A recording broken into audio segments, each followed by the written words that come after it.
नमस्कार, मी पौर्णिमा the Samant foods and ब्लॉगमध्ये तुमच्या सर्वांचं मनापासून स्वागत आहे. तर मंडळी, आज आपण करणार आहोत अगदी मऊ लुसलुशीत अशी पुरणाची पोळी.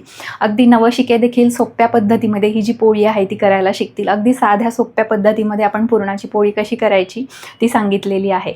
तर व्हिडिओ स्किप न करता शेवटपर्यंत नक्की बघा. रेसिपीला सुरुवात करूया. तर सर्वप्रथम आपल्याला पुरणाची पोळी करण्यासाठी साहित्य काय काय लागणार आहे ते बघून घेऊया. तर इथे मी 250 ग्राम एवढी चणा डाळ घेतलेली आहे. ही चणा डाळ जी आहे ती मी 2 तास भिजवून घेतलेली आहे. तर तुम्ही बघू शकता किती छान प्रकारे अशी भिजली आहे. असं हाताने जर तोडलं तर त्याचे साधारणपणे असे लगेचच 2 भाग होतात. जर चणा डाळ तुम्हाला भिजवून नसेल घ्यायची, डायरेक्ट घेतली तरी पण चालणार आहे. आता ही चणा डाळ जी मी भिजवून घेतली आहे ती साधारण 2 ते 3 शिट्ट्यामध्ये आरामामध्ये शिजते. पण आपण डायरेक्टली जर चणा डाळ शिजवायला घेतली तर त्याला 6 ते 7 शिट्ट्या आपल्याला मीडियम गॅसवरती काढावं लागतील, म्हणजे आपली चणा डाळ जी आहे ती छान प्रकारे अशी शिजून येईल. आणि इथे पुरणपोळी करताना पुरणासाठी आपल्याला चणा डाळ जी आहे ती चांगल्या प्रतीची वापरायची आहे, म्हणजे आपलं पुरण जे आहे ते छान व चविष्ट बनतं यासाठी. तर त्यानंतर मी इथे घेतलेला आहे 200 ग्राम एवढा गूळ. म्हणजेच मी इथे घेतलेला आहे साधारण 1 कपाला थोडासा कमी एवढा गूळ. आता हे जी मी 250 ग्राम चणा डाळ घेतली आहे ती साधारण कपच्या मेजरमेंटमध्ये 1 कप एवढी घेतलेली आहे, पूर्ण गच्च भरून. तुम्ही घरामधली कुठलीही वाटी किंवा ग्लास घेऊ शकता. तीच 1 वाटी किंवा ग्लास फिक्स करून बाकी सर्व साहित्य तुम्हाला इथे घ्यायचं आहे. तर इथे मी 250 ग्राम चणा डाळसाठी 200 ग्राम एवढा गूळ घेतलेला आहे.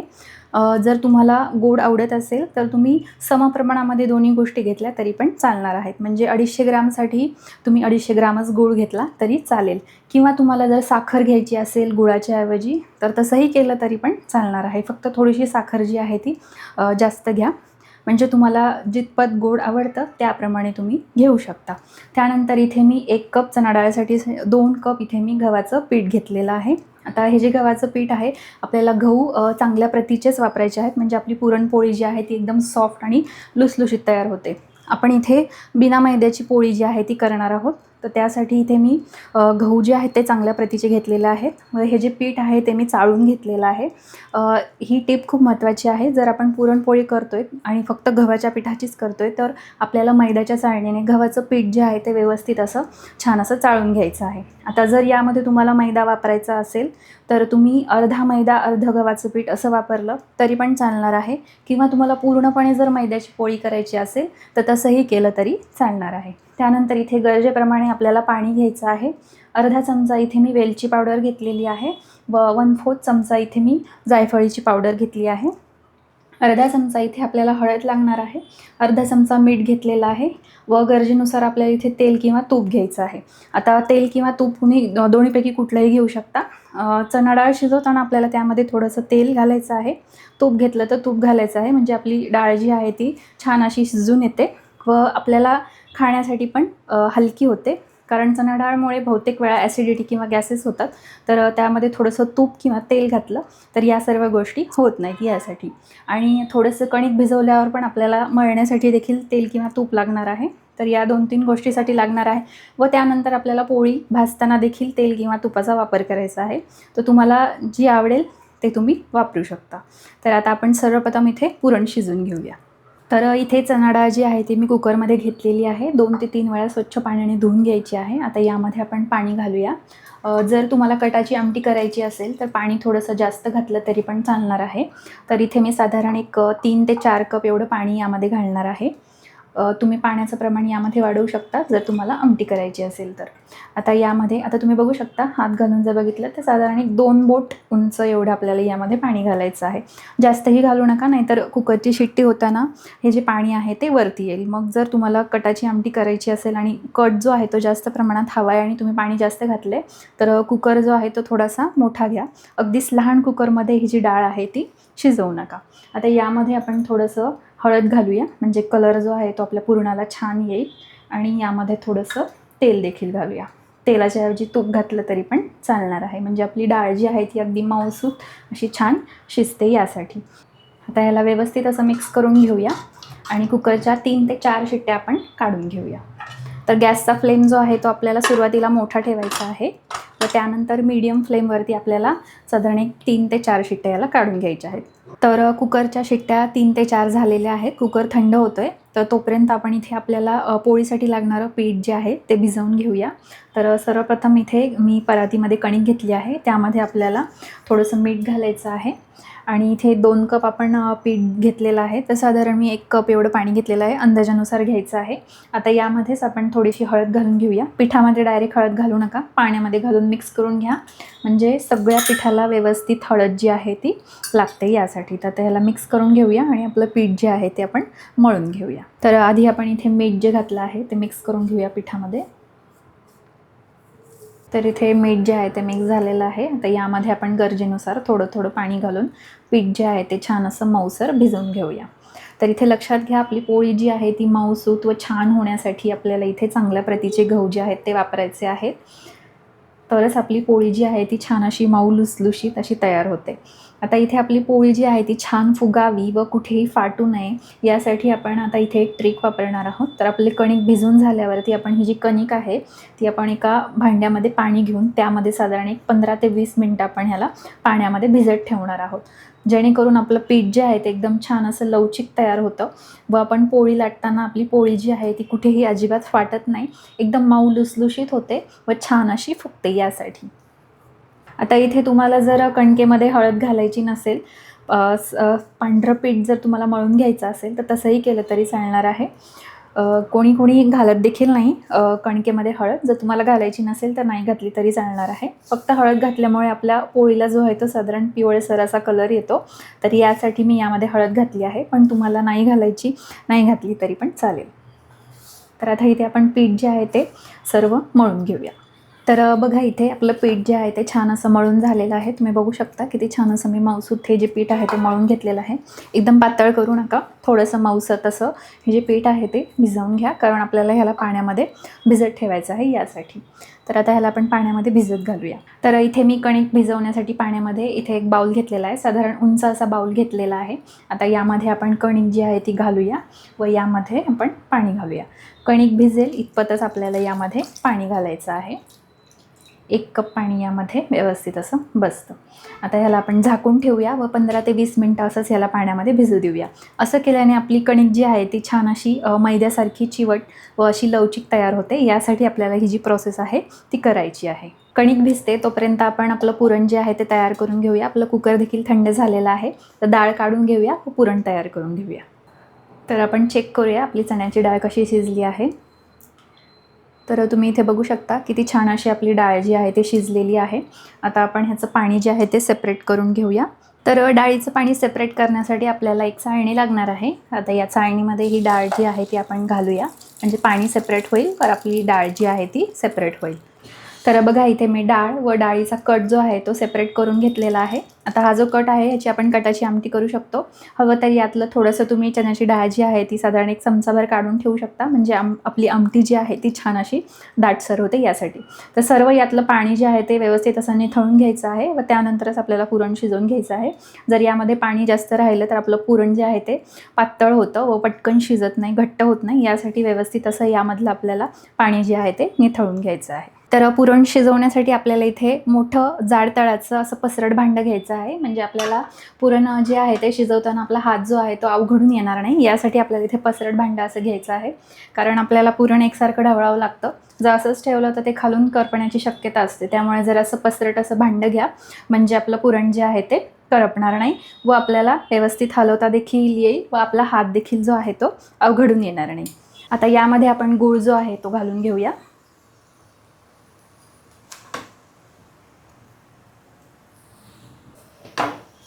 व ह्याला व्यवस्थित असं मिक्स करून घेऊया. तर बघा, इथे आपल्याला पुरण शिजवताना आपला गॅस जो आहे तो मिडियमच ठेवायचा आहे, जास्त मोठा करू नका. एकदम हाय फ्लेमवरती जर आपण पुरण शिजवलं तर ते खालून करपू शकतं. यासाठी आपण मीडियम फ्लेमवरतीच हे जे पुरण आहे ते छान असं शिजवून घेणार आहोत. तर तुम्ही इथे बघू शकता गूळ जो आहे तो हळूहळू असा विरघळतोय. तर आपल्याला साधारण एवढं पुरण करण्यासाठी 15 ते 20 मिनटं नक्कीच लागतील. तर तुम्हाला जर वाटत असेल की हे खूप पातळ होते, पण घाबरायची अजिबात गरज नाही. जसं जसं हे पुरण शिजणार आहे तसं तसं हे पुरण जे आहे ते घट्ट होणार आहे. तर आपण ह्याला एकसारखं व्यवस्थित असं मिक्स करत आपण हे पुरण जे आहे ते शिजवून घेऊया. तर तुम्ही इथे बघू शकता पहिल्यापेक्षा आपलं पुरण जे आहे ते आता किती घट्ट झालेलं आहे. साधारण एक 10 मिनटं झालेले आहेत व 10 मिनटामध्ये आपलं पुरण जे आहे ते इतपत घट्ट झालेलं आहे. अजून एक 5 ते 6 मिनटं आपण ह्याला व्यवस्थित असं शिजून घेऊया, म्हणजे परफेक्ट आपलं पुरण जे आहे ते इथे तयार होईल. पण फक्त एकच काळजी घ्यायची आहे की आपल्याला सतत इथे चमच्याने पुरणाला जे आहे ते हलवायचं आहे, नाहीतर खालून पुरण लागून करपू शकतं व त्याचा स्मेल देखील आपल्याला पुरणपोळीमध्ये वेगळा येतो. यासाठी आता आपण ह्याला अजून एक 5 ते 6 मिनटं शिजून घेऊया आणि नंतर चेक करूया. तर बघा इथे साधारण 15 ते 16 मिनटं झालेले आहेत व तुम्ही इथे बघू शकता कढीने आपलं पुरण जे आहे ते असं सुकत आलेलं दिसतंय व इथे आपलं पुरण देखील तयार झालेलं आहे. आता पुरण तयार झालं हे कसं चेक करायचं, तर आपला हा जो चमचा आहे तो मध्यभागी पुरणाच्या असं ठेवायचा. तो जर उभा राहिला तर आपलं पुरण जे आहे ते इथे व्यवस्थित परफेक्ट असं शिजलेलं आहे असं इथे समजावं. पण जर चमचा जो आहे तो जर डगमगत असेल, खाली पडत असेल, तर आपल्याला अजून थोड्या वेळ पुरणाला शिजवावं लागेल. तर या पद्धतीने तुम्ही पुरण जे आहे ते इथे चेक करू शकता कशा प्रकारे ते शिजलेलं आहे, शिजले नाही का शिजलेलं आहे हे चेक करण्यासाठी तुम्ही असा चमच्याचा वापर जो आहे तो इथे करू शकता.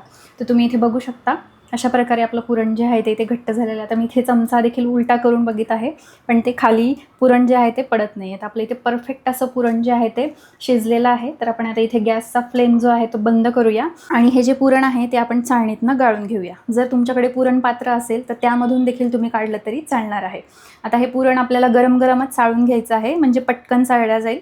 जर थंड झाल्यावरती आपण ह्याला चाळायला घेतलं तर खूप वेळ लागेल. यासाठी आपल्याला हे जे पुरण गरम आहे तेव्हाच आपल्याला ह्याला छान असं चाळून घ्यायचं आहे. तर आता आपण पुरण जे आहे ते चाळून घेऊया. तर इथे मी एक चाळणी घेतली आहे. तर ज्या चाळणीतनं मी डाळ आणि कट जो आहे तो सेपरेट केला होता तीच चाळणी जी आहे ती मी इथे घेतलेली आहे. आता यामध्ये आपण पुरण घालून घेऊया, थोडं थोडं घालूया व ह्याला पेला किंवा ग्लासने आपण ह्याला चाळून घेऊया. तर इथे मी एक असा पेला घेतलेला आहे. आता या पेल्याने आपण पुरण जे आहे ते चाळून घेऊया. तुम्ही ग्लास घेतला किंवा वाटी घेतली तरी पण चालेल, किंवा जर तुमच्याकडे पुरण पात्र असेल तर त्यातनं पण पुरण काढलं तरी चालणार आहे. असंही पटकन होतं, त्यामुळे मी इथे चाळणीतनंच पुरण जे आहे ते चाळून घेते. फक्त एक गोष्ट लक्षात घ्या, पुरण गरम असतानाच ह्याला चाळून घ्या, नाहीतर मग नंतर थंड झाल्यावरती जर तुम्ही चाळायला गेलात तर मग खूप जास्त वेळ लागतो. असं पटकन चाळलं जातं. हे बघा, तुम्ही बघू शकता लगेच पुरण जे आहे ते खाली आलेलं आहे. तर इथे अशाच प्रकारे सर्व पुरण जे आहे ते मी थोडं थोडं करून चाळून घेणार आहे. तर इथे माझं पूर्ण पुरण जे आहे ते गळून झालेलं आहे. आता यामध्ये आपण वेलची पावडर आणि जायफळची पावडर जी आहे ते मिक्स करून घेऊया. आता आपल्याला पुरण शिजवताना यामध्ये जायफळ पावडर आणि वेलची पावडर घालायची नाही आहे. सर्व झाल्यावरतीच आपल्याला यामध्ये घालायची आहे, म्हणजे जेणेकरून ह्याचा स्वाद जो आहे तो टिकून राहतो. जर आपण पुरण शिजवतानाच यामध्ये जर आपण जायफळ पावडर आणि वेलची पावडर मिक्स केली तर त्याचा स्वाद टिकून राहत नाही. यासाठी आपल्याला सर्वात शेवटी यामध्ये जायफळ पावडर आणि वेलची पावडर जी आहे ती घालायची आहे व थोडंसं चिमूटभर मीठ जे आहे ते यामध्ये घालायचं आहे. कोणत्याही गोड पदार्थामध्ये थोडंसं मीठ घातलं की त्याची चव जी आहे ती अजून वाढते. यासाठी अगदी थोडं घालायचं आहे, जास्त घालू नका. आता याला आपण मिक्स करून घेऊया. तर इथे मी वेलची पावडर व जायफळ पावडर जी आहे ती व्यवस्थित अशी मिक्स करून घेतली आहे. आता ह्याला एक 5 ते 10 मिनटं आपण थंड करून घेऊया. जर आपण गरम गरम पुरणामध्ये पोळी केली तर ती फाटू शकते. यासाठी पुरण व्यवस्थित असं थंड होऊ द्या. 10 मिनटामध्ये पुरण जे आहे ते थंड होईल. तोपर्यंत आपली कणिक कशा प्रकारे भिजली आहे ती आपण चेक करून घेऊया आणि त्याला परत एकदा मळून घेऊया. तर एक अर्धा तास झालेला आहे. आपण कणिक जी आहे ती पाण्यामध्ये ठेवलेली आहे. आता ही कणिक जी आहे ती आपण पाण्यामधून काढून घेऊया आणि ह्याला परत एकदा आपण मळून घेऊया. तर सर्व पाणी जे आहे ते यातलं निथळून घ्यायचं आहे. तर मी इथे सर्व पाणी जे आहे ते कणकेतलं काढून घेतलेलं आहे व तुम्ही इथे बघू शकता की ती छान आपली मऊसर अशी कणिक जी आहे ती भिजलेली आहे. आता यामध्ये आपण थोडंसं तेल घालूया वरून आणि ही कणिक जी आहे ती मळून घेऊया. यावरती थोडंसं तेल घालूया, म्हणजे आपण पीठ मळू तेव्हा ते चिटकणार नाही आपल्या हाताला पण थोडंसं तेल जे आहे ते लावून घेऊया आणि पीठ जे आहे ते व्यवस्थित असं मळून घेऊया. आणि तुम्हाला जर अगदीच हे जे पीठ आहे ते पातळ जर वाटत असेल ना तर थोडंसं यामध्ये तुम्ही पीठ घालून ह्याला मळलं तरी पण चालेल. पण आपण ह्याला व्यवस्थित असं मळलं ना तर ते व्यवस्थित असं पीठ तयार होईल. पण अगदीच तरी तुम्हाला वाटत असेल की खूपच सॉफ्ट झालेलं आहे, पातळ झालेलं आहे, तर थोडंसं यामध्ये पीठ घालून तुम्ही मळू शकता. तर तुम्ही बघू शकता इथे मी मळते तसं हे जे पीठ आहे ते परत जसं घट्ट होतं तसंच होतं आहे. तर एवढा काही फरक असा पडत नाही. सुरुवातीला आपल्याला असं वाटतं की खूप पाणी आहे यामध्ये, पातळ आहे, पण आपण जसं मळू ना तसं ते पीठ जे आहे ते व्यवस्थित असं आकार घेतं. त्यामुळे यामध्ये पीठ वगैरे घालण्याची गरज पडणारच नाही. पण शक्यतो जर तुम्हाला लागलंच तर तुम्ही थोडंसं, अगदी एकदम थोडंसं घाला, जास्त घालू नका. घातलं तरी चालेल. तर तुम्ही इथे बघू शकता किती छान असं मी पीठ जे आहे ते 1 मिनिटभरच मळून घेतलेलं आहे, पण व्यवस्थित असं तयार झालेलं आहे. खाली देखील कुठेही चिटकलेलं नाही आहे. सुरुवातीला जसं पाणी पाणी वाटत होतं तसं मळल्यावरती अजिबात हे असं पाणीसर असं वाटत नाही आहे. व्यवस्थित असं मळलं गेलेलं आहे. व आपला मैदा जसा असतो त्याप्रमाणेच आपलं पीठ जे आहे ते मस्त असं सॉफ्ट जे आहे ते तयार झालेलं आहे. तुम्ही बघू शकता, ह्याला खेचलं तरी पण हे किती छान व्यवस्थित असं दिसते. अशाच प्रकारे आपल्याला पुरणपोळीसाठी पीठ हवं आहे, म्हणजे आपली पुरणपोळी जी आहे ती एकदम सॉफ्ट होते, लुसलुशीत होते व एकदम छान अशी फुगून देखील येते. तुमची प्रत्येक पोळी जी आहे ती छान अशी फुगूनच येणार आहे जर तुम्ही अशा प्रकारे पीठ जे आहे ते भिजवून घेतलं तर, आणि आपलं पुरण जे आहे ते व्यवस्थित असं छान शिजवून घेतलं तर. तर इथे आपलं पीठ देखील मळून तयार झालेलं आहे व आपलं पुरण देखील थंड झालं असेल. आपण पोळी जी आहे ती लाटून घेऊया. तर इथे आपल्या सर्व गोष्टी ज्या आहेत पोळीला लागण्यासाठी त्या सर्व तयार झालेल्या आहेत. तर आता आपण इथे पोळी लाटून घेऊया. तर इथे मी पिठाचे गोळे करून घेतलेले आहेत व तसेच पुरणाचे देखील गोळे मी तयार करून घेतलेले आहेत. तर इतपत प्रमाणामध्ये मी कणकेचा गोळा जो आहे तो केलेला आहे. आता एवढ्या गोळ्यामध्ये आपल्या मीडियम साईजची पोळी जी आहे ती इथे तयार होईल. तर तुम्ही इथे बघू शकता, कणकेचा गोळा जो आहे त्यापेक्षा इथे मी पुरणाचा गोळा जो आहे तो साधारण मोठा असा घेतलेला आहे. नेहमी लक्षात ठेवा, पुरणाची पोळी करताना आपल्याला कणकेचा गोळा छोटा व त्याच्यापेक्षा थोडासा मोठा असा आपल्याला पुरणाचा गोळा जो आहे तो इथे घ्यायचा आहे. तर आता आपण पोळी जी आहे ती लाटून घेऊया. तर पोळीला लावण्यासाठी इथे मी तांदळाचं पीठ घेतलेलं आहे. तांदळाच्या पिठाने आपली पोळी जी आहे ती पटापट सरकते व ह्याला चिटकत नाही. त्यामुळे आपल्याला इथे तांदळाचं पीठ वापरायचं आहे व तसंच पोळी जी आहे ती आपली अगदी मऊसूत अशी तयार होते.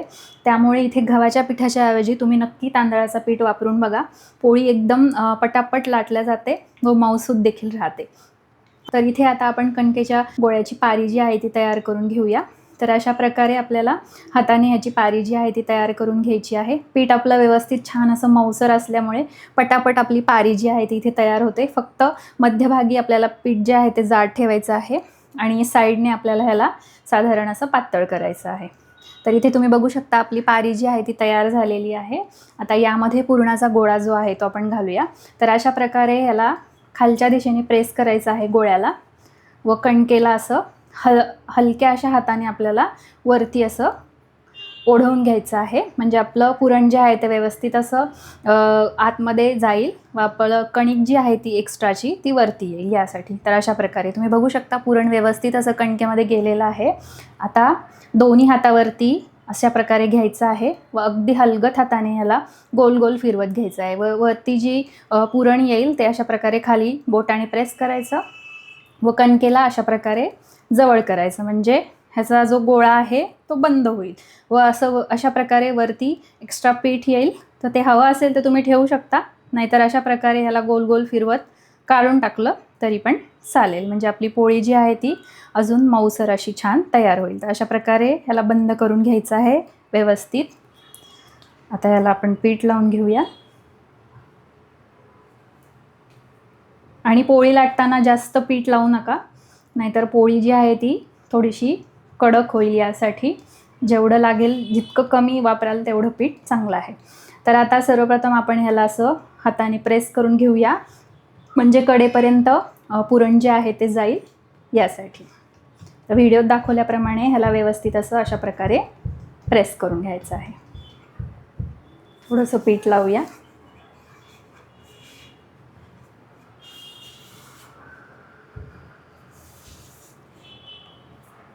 आता अगदी अलगद हाताने आपल्याला ही जी पोळी आहे ती लाटून घ्यायची आहे. अजिबात जोर देऊ नका, नाहीतर पुरण जे आहे ते बाहेर येईल. शक्यतो बाहेर येणार नाही पुरण, पण पोळी जी आहे ती खाली चिटकण्याची शक्यता असते. यामुळे अगदी अलगद हाताने ह्याला असं लाटून घ्या. तर तुम्ही इथे बघू शकता आपली छान अशी पुरणपोळी जी आहे ती तयार झालेली आहे व पुरण जे आहे ते अगदी कडेपर्यंत गेलेलं आहे. तुम्हाला व्हिडिओत दिसतच असेल. तर अशा प्रकारे जर पुरणपोळी केली तर अगदी एकदम सॉफ्ट होते आणि खाताना तर एकदम अशी ओठावरतीच विरघळून जाईल एवढी छान अशी होते. तुम्ही बघू शकता यामध्ये माझा हात देखील दिसत आहे. एवढी मी छान अशी पातळ पोळी ही जी आहे ती लाटून घेतलेली आहे. आता ह्याला आपण भाजून घेऊया. तर इथे मी तवा जो आहे तो छान असा तापवून घेतलेला आहे. मोठ्या गॅसवरती तवा तापवून घेतला आहे व त्यानंतर इथे गॅस मीडियम केलेला आहे व तव्याला थोडंसं तूप लावून घेतलेलं आहे, म्हणजे आपण पोळी घातल्यावरती ती खाली चिटकू नये यासाठी. आता यावरती आपण लाटलेली पोळी जी आहे ती घालून घेऊया. तव्यावरती पोळी घातलेली आहे. एक अर्धा मिनिट आपण त्याला एका साईडने भाजू देऊया, त्यानंतर ह्याला आपण दुसऱ्या साईडने पलटी करून घेऊया. तर तुम्ही इथे बघू शकता थोडीशी पोळी भाजली की असे थोडेसे बबल्स येतात, तर इथे लगेच आपण पोळी जी आहे ती पलटून घ्यायची आहे. तर तुम्ही बघू शकता पोळी पलटल्या किती छान अशी ती फुगत येते. यावरती तूप देखील घातलेलं नाही आहे, पण ती आपोआप अशी छान अशी फुगून येते. याचाच अर्थ आपलं पीठ आणि पुरण जे आहे ते व्यवस्थित असं छान तयार झालेलं आहे. तुम्ही बघू शकता किती छान अशी आपली पोळी जी आहे ती इथे फुगते. आता यावरती थोडंसं तूप घालूया. मी इथे तुपाचा वापर करते. जर तुम्हाला तेल वापरायचं असेल तर तेल घातलं तरी चालेल. तुपामुळे पोळीला छान असा स्वाद येतो, त्यामुळे मी इथे तूप वापरते. जर तुम्हाला तेल वापरायचं असेल तर तसं वापरलं तरी पण चालेल.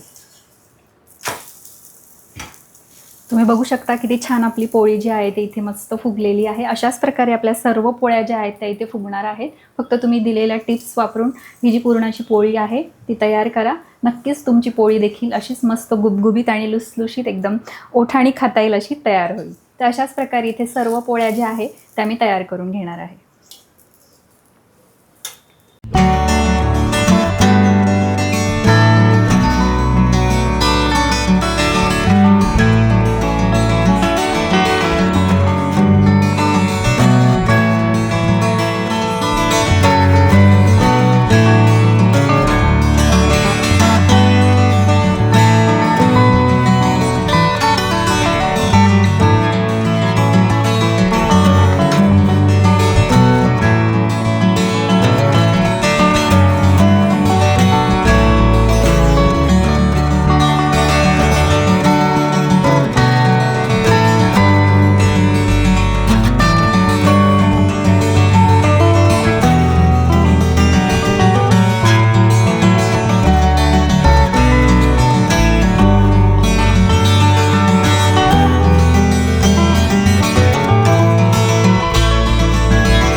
तर अशा प्रकारे इथे आपली मऊ लुसलुशीत अशी पुरणाची पोळी जी आहे ती तयार झालेली आहे. अगदी ही जी पोळी आहे ती तुम्ही ओठाने देखील खाऊ शकता. इतकी सॉफ्ट व मुलायमदार ही पोळी तयार होते व नवशिके देखील जे आहेत ते अगदी पहिल्या प्रयत्नामध्ये ही जी पोळी आहे ती करतील. इतकी सोप्या आणि साध्या पद्धतीमध्ये मी पुरणाची पोळी कशी करायची ही तुम्हाला दाखवलेली आहे व इथे आपण कुठल्याही प्रकारचा मैद्याचा वापर देखील केलेला नाही आहे. अगदी पारंपरिक पद्धतीमध्ये गव्हाच्या पिठाने आपण पुरणाची पोळी जी आहे ती कशी करायची ती बघितली व सर्व साहित्याची लिस्ट देखील जी आहे ती डिस्क्रिप्शन बॉक्समध्ये दिलेली आहे, तिथे जाऊन तुम्ही चेक करू शकता. व व्हिडिओ कसा वाटला हे कमेंट करून नक्की सांगा. व्हिडिओ आवडल्यास व्हिडिओला लाईक करा, शेअर करा आणि सबस्क्राईब करायला विसरू नका. शेजारच्या बेल आयकॉनवरती क्लिक करा, म्हणजे असेच नवीन व्हिडिओजचे अपडेट तुमच्यापर्यंत येत राहतील. तर भेटूया आता नेक्स्ट व्हिडिओमध्ये. तोपर्यंत धन्यवाद.